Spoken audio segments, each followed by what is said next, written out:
ضربة الجزاء بتاعت الاهلي دي شايفها مش ضربة جزاء ولا ضربة جزاء؟ ضربة جزاء مليون في المية. مع ماتش سيراميكا الاهلي سيراميكا اللي ما اتحسبتش. ضربة جزاء. انا لا سيراميكا ليها ضربة جزاء برضو لو انت بتتكلم عن امبارح؟ لا الدور الاولاني. الدور الاولاني الجولة الاولى من الدوري والسنة اللي قبلها في السوبر في الامارات ليها ضربة جزاء لمروان عثمان.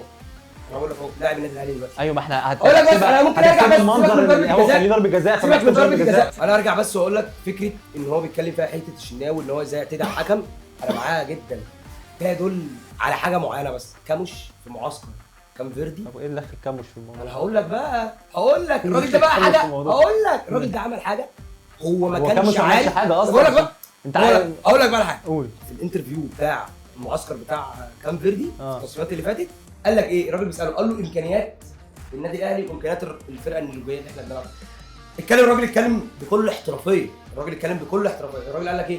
مستوى التمرين ومستوى الاجريسيف والحماسي والكلام ده في النرويج اعلى من الاهلي، لكن الامكانيات الماديه والامكانيات الاجهزه بقى والملاعب والكلام ده كله اعلى كتير في النادي الاهلي. انت عايز تقول ان الاهلي ما عندوش روح؟